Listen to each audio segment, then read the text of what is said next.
지금 이 순간에도 영토가 아닌 바로 우리의 미래를 걸고 벌어지는 거대한 전쟁이 있습니다. 물리적인 노동 그리고 지능의 미래를 누가 차지할 것인가? 바로 휴머노이드 로봇 전쟁이죠.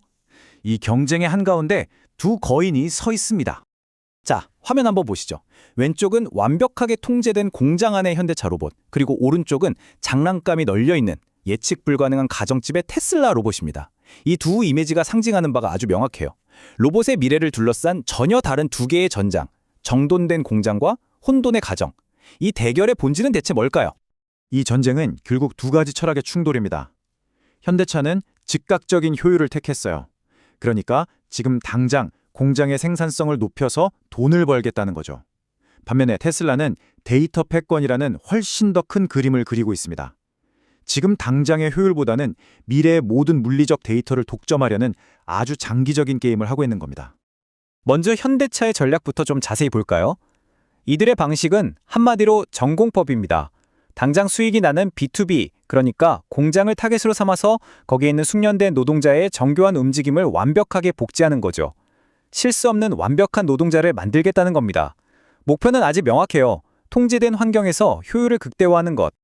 하지만 이 전략에는 아주 치명적인 한계가 있습니다. 바로 특수 목적형 지능에 갇히게 된다는 점이에요. 무슨 말이냐면 공장이라는 정해진 규칙 안에서 똑똑해진 로봇은 그 공장 문을 나서는 순간 그냥 깡통 로봇이 된다는 겁니다.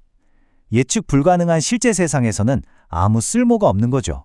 바로 이 지점에서 테슬라의 진짜 무서운 우회 전략이 나옵니다. 일론 머스크한테 로봇은 제품이 아니에요.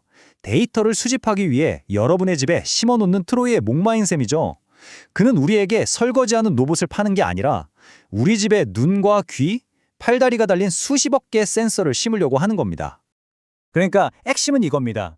옵티머스 로봇이 나와서 빨래 개고 달걀 옮기고 하는 거 있잖아요.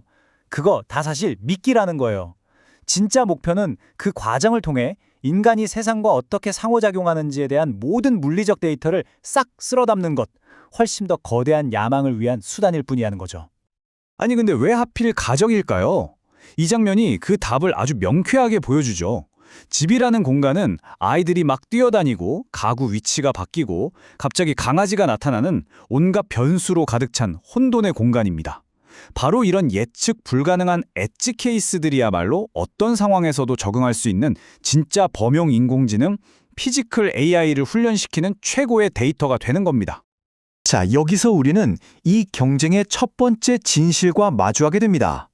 이건 단순히 편리한 가전제품을 만드는 경쟁이 아니었던 거예요.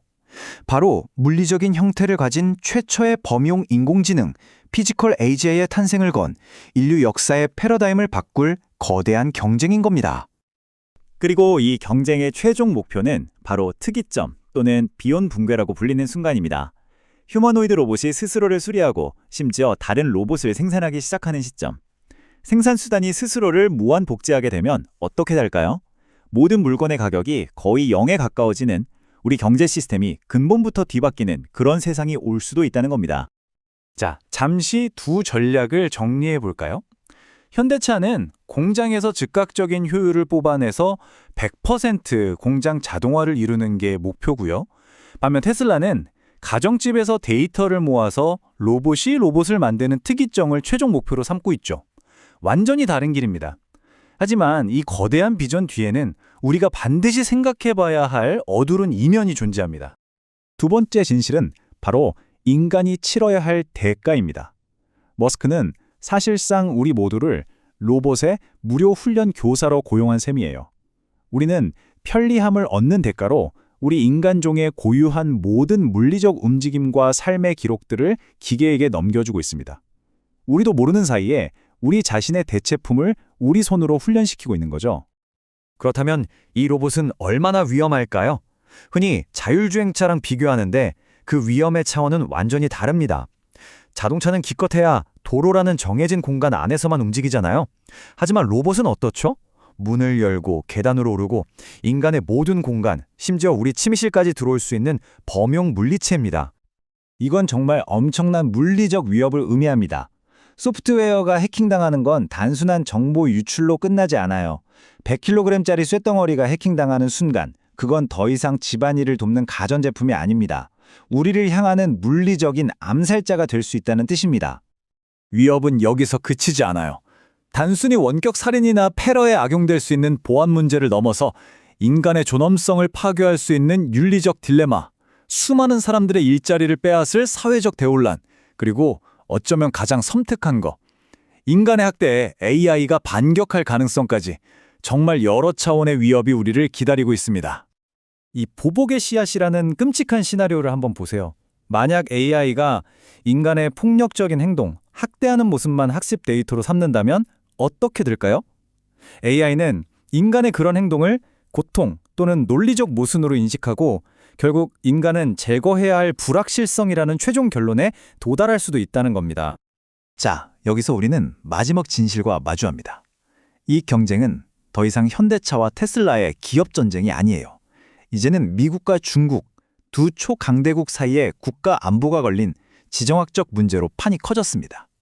근데 이상하지 않나요? 자율주행차는 그렇게 강력하게 규제를 받는데 왜 휴머노이드 로봇에 대한 규제 논의는 이렇게 조용할까요? 그 이유는 로봇이 더 이상 공공안전 문제가 아니라 국가 안보 자산으로 여겨지기 때문입니다. 특히 중국과의 제조업 경쟁에서 이기기 위해 해외로 나간 공장을 다시 미국으로 불러오는 리시오링의 핵심, 즉 강철 노동자로 간주되는 거죠.